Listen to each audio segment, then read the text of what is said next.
Hi there. Welcome back to Tuesday's Tips. I'm Greg Kaiser, and before I get started today, I just want to say thank you to everybody that has taken a look at my last video. It was one of those I wasn't sure if it would go over well or not, but we talked about expanding the dynamic range of your camera and how to set it up and exposing to the right. And if you haven't seen that video yet, be sure and check that one out. But thank you to all of you that have taken time to give that a look, that have hit that like button, subscribe to the channel. I hope to keep bringing content that has that same kind of response from you guys.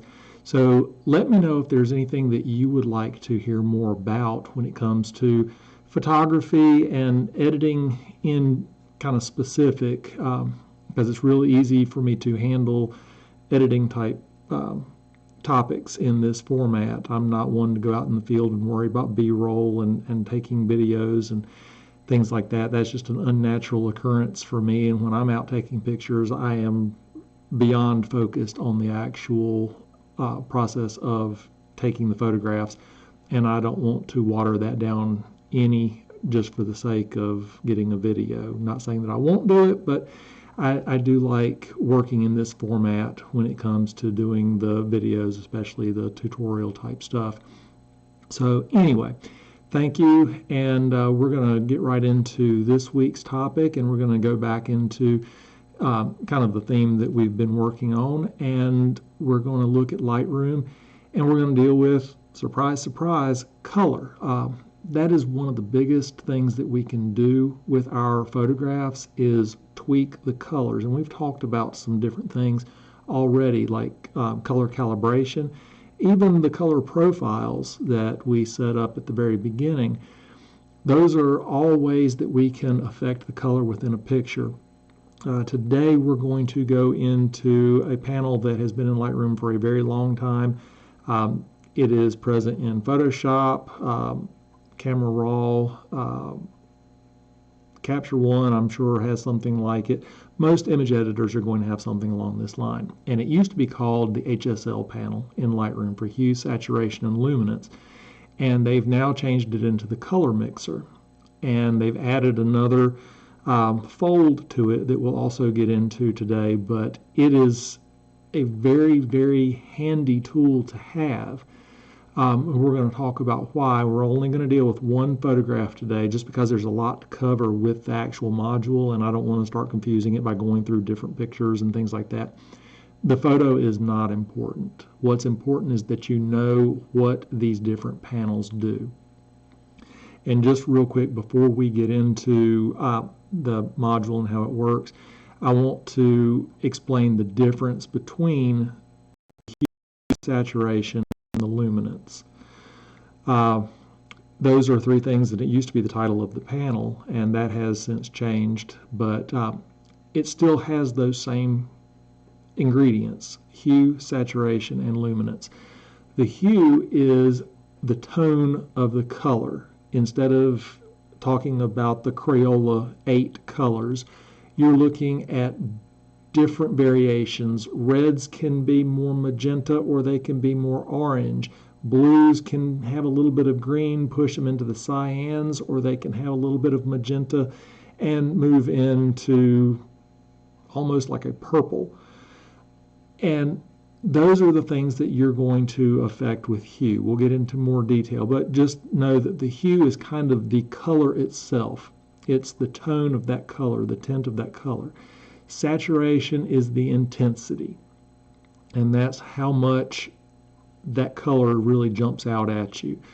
One of the things that I teach in workshops often, and I think it applies here, is how the human eye will actually kind of read a picture. And first and foremost, absent a human face in there, but first and foremost, the eyes are going to go to the brightest area. And then second of all, they're going to go to the area of saturation. So affecting saturation is very important for directing the viewer's eyes. We don't want to saturate everything in an image. We want to saturate what's important.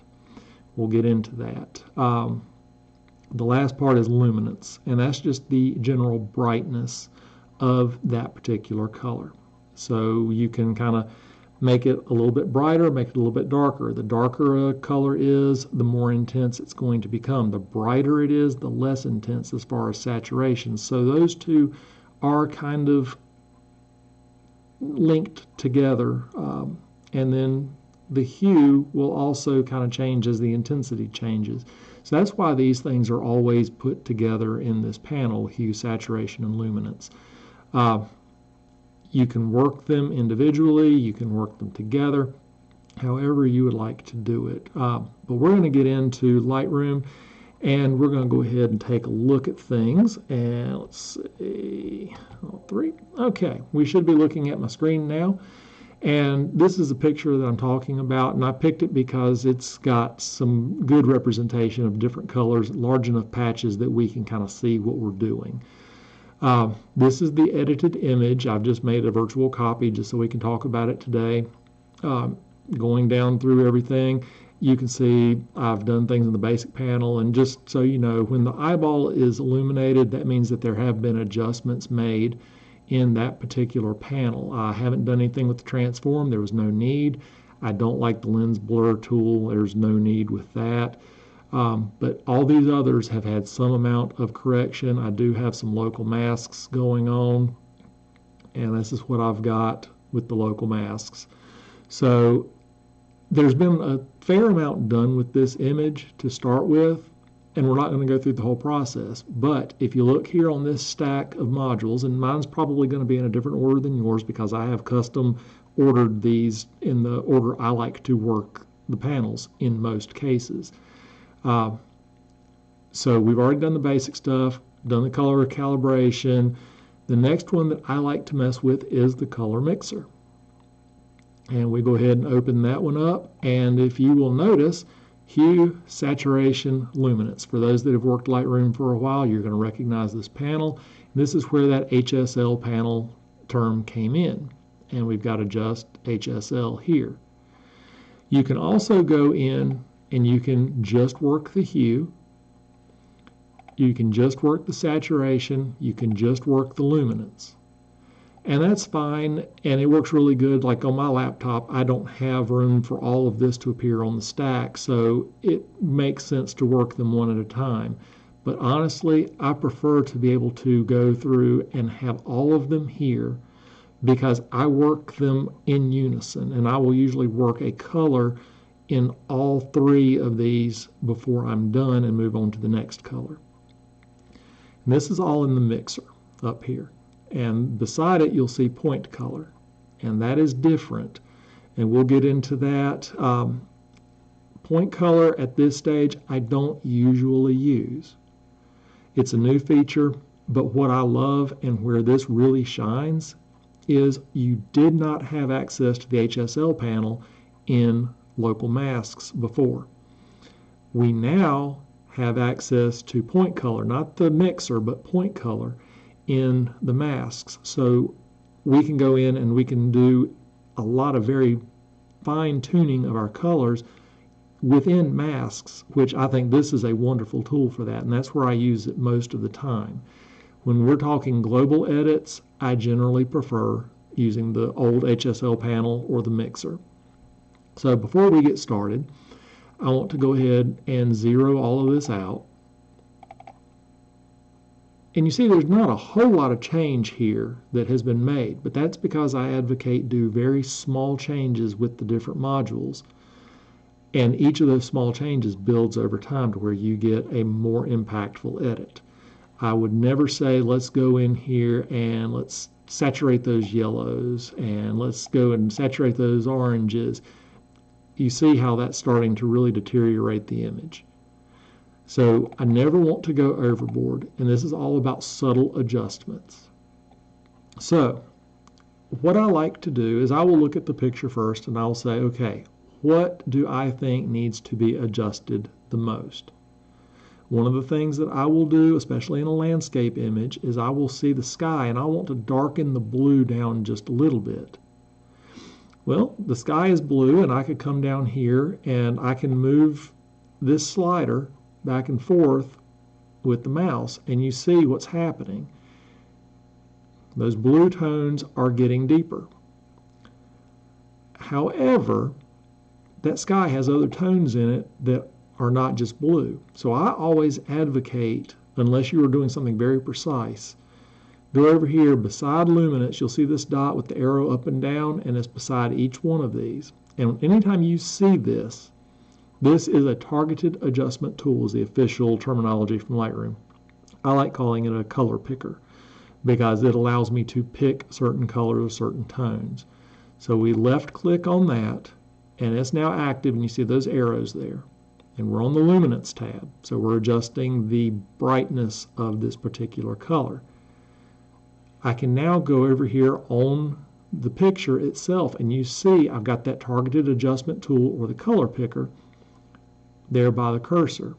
So anywhere I place that is going to change over on the Luminance. Now if you look on the Luminance right now, because I'm down here where the sun is starting to hit the atmosphere, it's actually pegging the purple tone.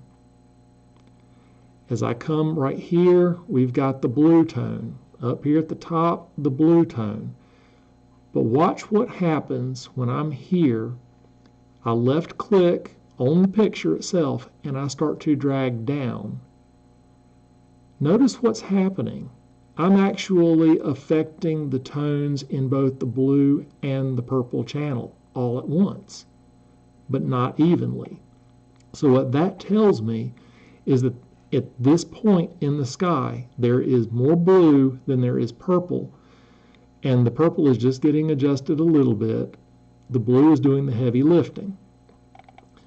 Further up at the top, and let's get that adjustment tool again. Further up at the top, it's still showing blue. You'll see that highlighting over to the right of the slider at the 0. I left click, start to drag down. Even less purple is involved way up there. But if I come down to this bottom here, get my adjustment tool, it's showing purple. Left click and start dragging down. You notice how the purple is being more affected than the blue, and that's because there's more purple in this scene down here in the bottom. So that's the way that I like to do these adjustments, because I can see on the screen what I want to adjust, and I will let this pick 1, 2, maybe even 3 color channels that it's going to adjust. So we'll get that targeted adjustment tool, and we're going to go up here to where it's primarily blue, and you see how it adds that immediate contrast to the sky. Now part of what that's going to do is we're darkening it, so that's going to kind of deepen that saturation. So a lot of times I will then move up here to the targeted adjustment tool for saturation, and I'll bring that saturation down just a little bit. And notice that we are dealing primarily with that blue channel. Just -8 brings that where I'm at. Looking at the sky, it now looks a little green to me. So we go up to the hue, because hue shifts the color. Get that color picker, same area. And if you'll notice over here, on the blue, if you go to the right, it becomes more blue. Go to the left, it becomes more cyan. With the aqua, go to the right, and it takes that more or less cyan, pushes it more to the blue, or brings it more down to the green. And you'll notice that transition up here, because the magenta all the way over here is more or less red. And then as you come back down to the left, it turns more or less purpley. Again, here it's purpley, and then we get more and more blue until we're over here. Then it starts with blue, goes to aqua, and so on. And it goes to the kind of blue here, more green here, green to yellow, kind of a greenish to yellow to orange. All of these overlap, and it's a gradual progression to where you've got this kind of magenta-y red here and a magenta-y red here. So you have complete control over the hue. So to take the green out, I want to push it up, which is going to move that slider to the right. And we're now adjusting the blues and the aqua. The aqua didn't change any, but the blue has now boosted plus 17. If I were to keep going, and I was expecting the aqua to move, but right there it didn't. So right around 17 or so is where I like the blue.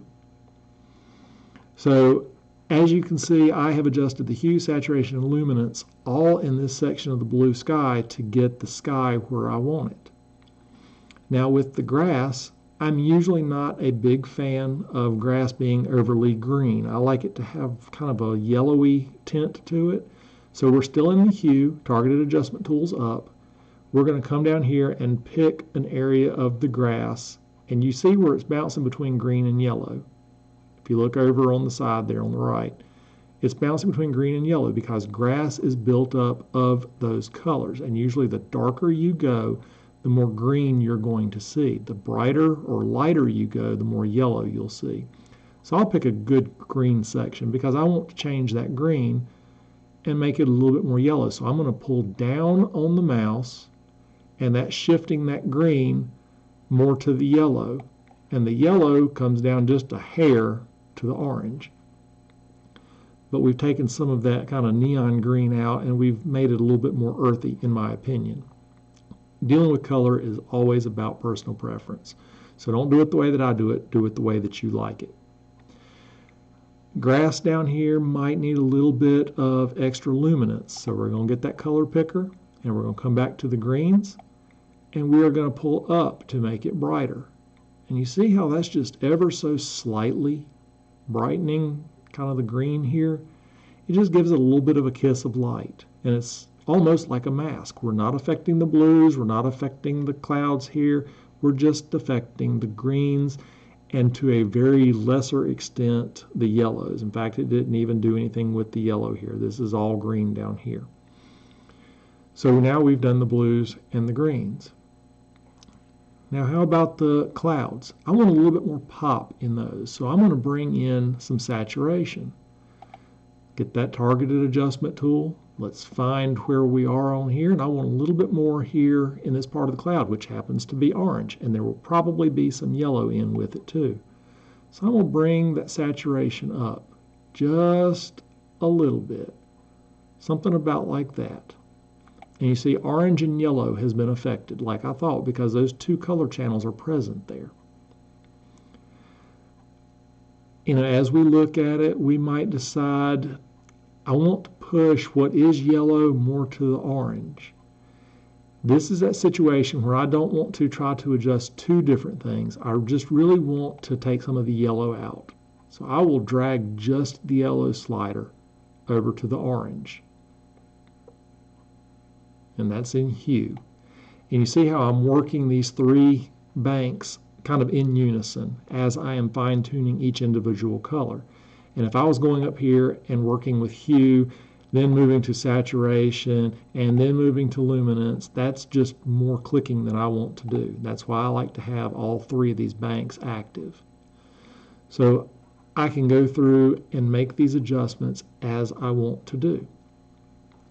So that is how the HSL tab works, and those are the ways to do it. You can either do it by that individual slider, and you can pull it with the mouse left or right.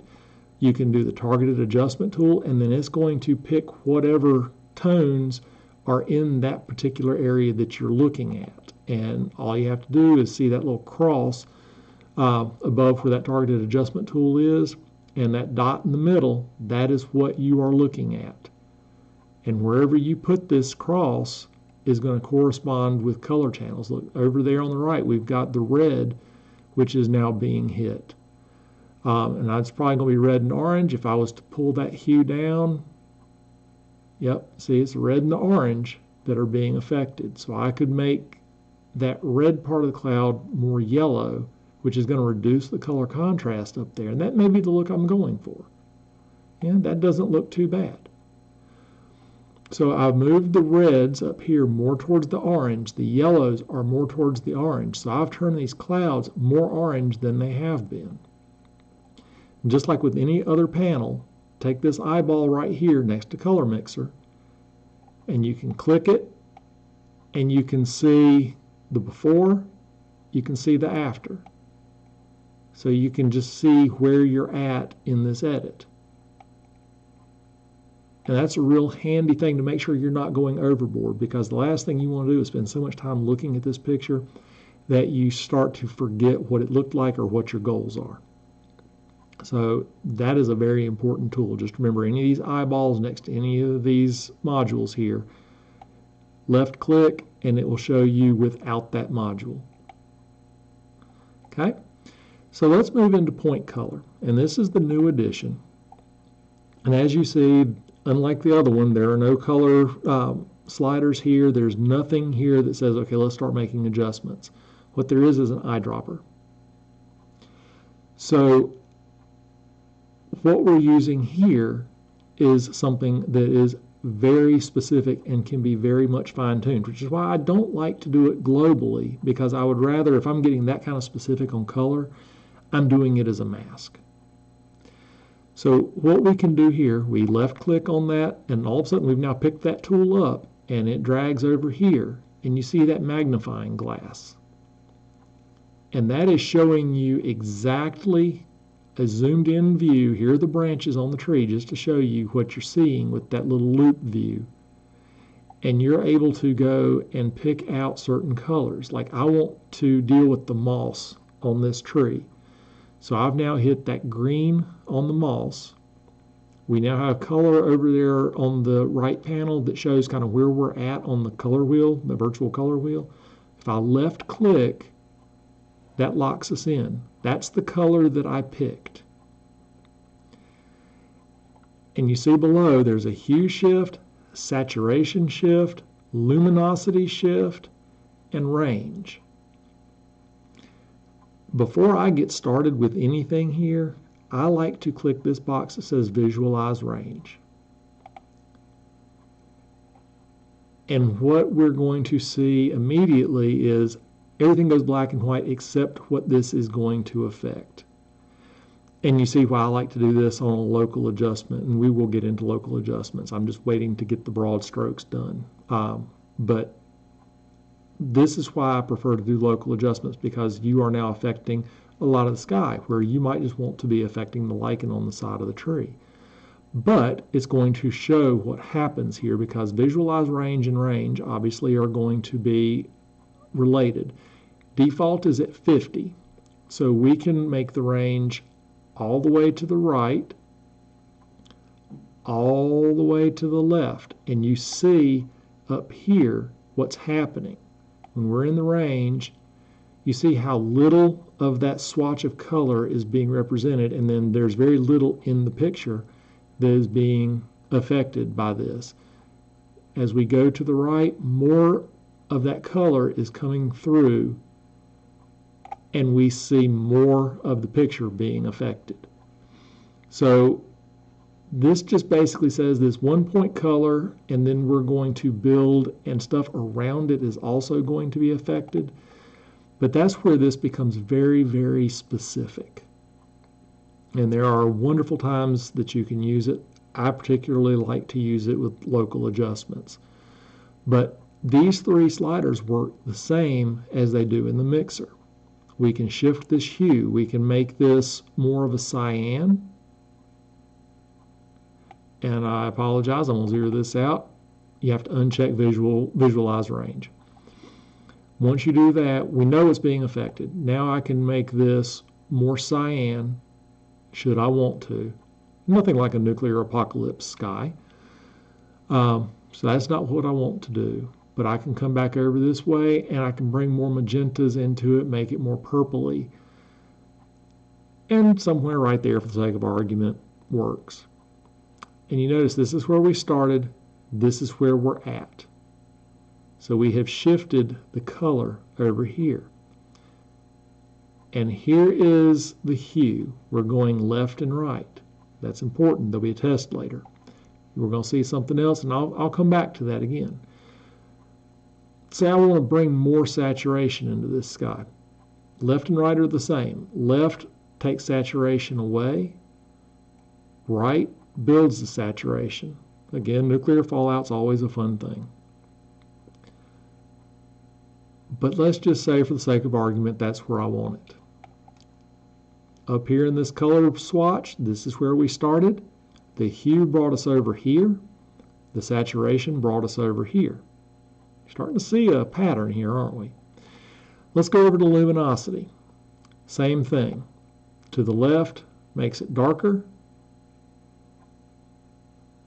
To the right makes it brighter. And let's just say, for the sake of argument, that we want the sky a little bit darker here. Something like that. This is not where I would have it, but just for the sake of argument. Luminosity is over here on this side. This is where we started. We dropped it down a little bit. So there is a correlation between what you do here and what happens up here. So a lot of folks, I'm not one of them, I like to do this individually, but you can take this and you can move it around this color wheel, and as you go up and down, that's saturation. As you go left and right, that's hue. For me, this feels a little heavy-handed. It's just not as precise as I like. So somewhere around in there. And same thing over here with luminosity.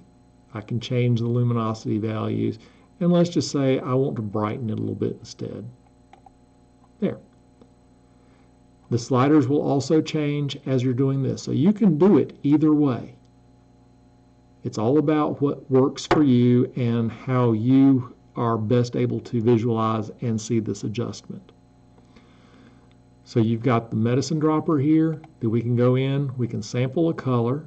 And let's just say we want to hit this. And let's say we want to visualize the range. And here we see these colors. We want to get very, very specific with this. So as we move here to the left, you see things coming off of the screen over here. We had effects here, but now we've pulled those effects out. So we are becoming very, very specific to the left. To the right would be including more. Take that visualize range off so you can see what you're doing in relation to the whole picture. And say I want to boost the saturation some. That's now a little too orange, so I want to shift that hue back to the yellow. There we go. Luminosity, I want to brighten it a little bit. Okay, there we go. Real nice kind of overly saturated sky, but for the sake of argument, you see what we've done. And just showing you how to work these tools. This is not necessarily how I would do this edit. I ended up with something not quite as intense. But we see over here that we have these two swatches. Next to the medicine dropper here, there's two swatches. We can go back to that first one. We can now adjust whatever we want to within that swatch. We can go back to this one, say I want to bring more red in. So you can toggle between the two. And if you decide, you know, there's just something I don't like about this orange, it's not working for me, right click on that swatch. You can delete the swatch, that specific one, or delete all swatches. So I want to get rid of this one. We're back down to this one. We can go pick another swatch, whatever the case may be. But that is how point color is used. And you see it is very specific because if we go here to the mixer, the old HSL panel, there's no way of affecting the range. Short of, I just want to do the blues, and it's going to pick whatever range of blues it feels is right, or I can do this targeted adjustment tool, and I can go over here and it's going to adjust the blue and the purple, or in a lot of cases, the blue and the aqua. Those are just the things that you have to kind of keep in mind with how this works. For me and my process, during the global edits, I will do small adjustments here. And then when I get into doing my masks, I will do any point color specific adjustments within masks. And that's just what works for me. Again, when you're all done, click that eyeball and you can see what it looked like before, release it, that's where we're at now, before, after, and it gives you an idea of where you started, where you are. Make sure that you like those choices that you've made. And just remember, the biggest thing is subtle adjustments give you the best overall adjustments and best overall edit for your picture. So that is pretty much the color mixer. And again, for those of you that have been in Lightroom for a while, it's the same as the HSL tab. This part right here is, a carbon copy of the HSL tab. The difference is this point color over to the side. So know that there are now two tools within that. When you get into local adjustments, only the point color is available, and quite frankly, that's all you need, and that's a better tool for doing local. So that's where we're at, and let's see.